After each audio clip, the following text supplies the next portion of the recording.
Saudara-saudariku yang terkasih, hari ini Jumat 22 November 2024. Saya Romo Siga dari Paroki Santo Yusuf, Surabaya.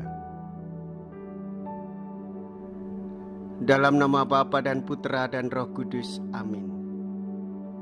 Gereja merayakan peringatan wajib Santa Cecilia, perawan dan martir.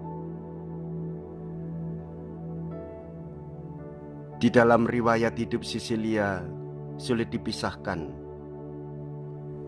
mana yang dongeng, mana yang benar terjadi. Orang tuanya kaya tetapi belum beragama. Ia sendiri menjadi warga gereja di Roma. Ketika orang tuanya mendesak seorang calon suami yang belum beriman, ia menolak dengan tegas. Dan ketahuanlah bahwa ia seorang Kristen yang harus dihukum mati. Di sekitar data tidak lengkap ini, orang membuat balada religius yang amat terkenal waktu itu.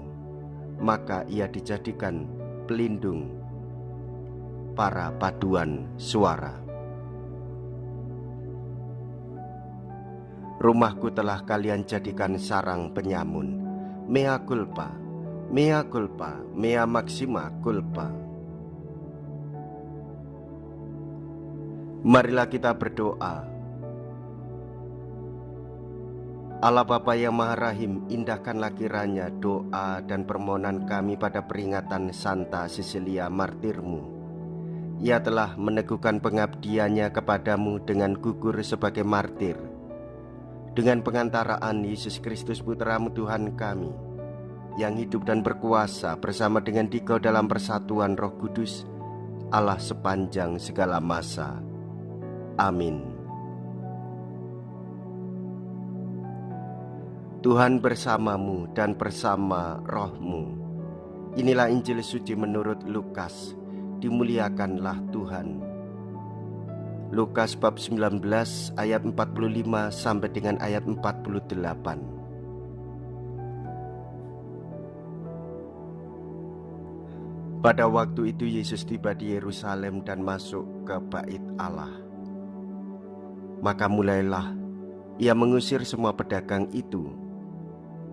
Ia berkata, ada tertulis, rumahku adalah rumah doa, tetapi kalian telah menjadikannya sarang penyamun.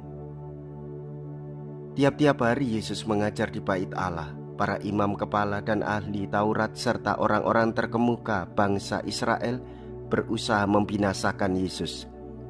Tetapi mereka tidak tahu bagaimana harus melakukannya, sebab seluruh rakyat terpikat kepadanya dan ingin mendengarkan Dia. Demikianlah sabda Tuhan. Terpujilah Kristus. Saudara-saudariku yang terkasih, Yesus datang ke Bait Allah. Ia menegaskan bahwa Bait Allah adalah rumahnya, sebagai rumah doa, di mana setiap orang bertemu, berjumpa, dan menyembah Allah di dalam doanya. Yesus sebagai Putra Allah yang hadir, ia menguasai hidup manusia dan di dunia ini. Ia menjadi pengantara. Ia datang sebagai pemimpin dan membubarkan para pedagang yang tidak mengerti maksud dan tujuan dari Bait Allah, di mana setiap orang datang menyembah, bukan untuk tempat transaksi yang justru peraturan-peraturannya banyak sekali merugikan orang, karena terjadi tipu muslihat di dalam perdagangan itu.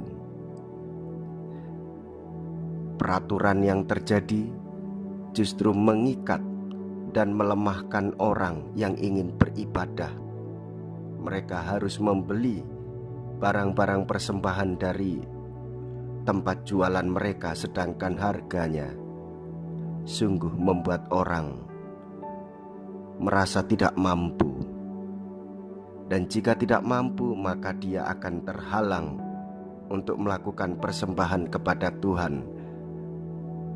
Inilah yang dirombak oleh Tuhan Yesus. Inilah yang tidak dikehendakinya, tipu muslihat dan menjadi sarang penyamun.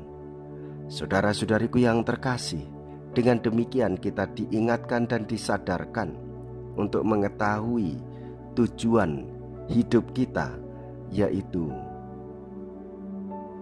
menyembah Allah sekaligus mensejahterakan hidup sesama. Jikalau kita berani hidup menderita dalam Yesus, maka kita pun akan dipermuliakan di dalam Kristus. Terpujilah nama Yesus, Bunda Maria, dan Santo Yosef untuk selama-lamanya. Marilah kita berdoa. Allah Bapa, naungan umat beriman, kiranya santapan suci yang kami sambut ini meneguhkan iman kami dan menapahkan hati kami. Semoga dengan demikian kami menjadi kuat sebagaimana Santa Cecilia martirmu, yang mengabdi Engkau dengan setia dan jaya dalam derita, dengan pengantaraan Kristus Tuhan kami. Amin. Tuhan beserta kita, sekarang dan selama-lamanya. Semoga Allah yang Maha Kuasa memberkati saudara sekalian, Bapa dan Putra dan Roh Kudus.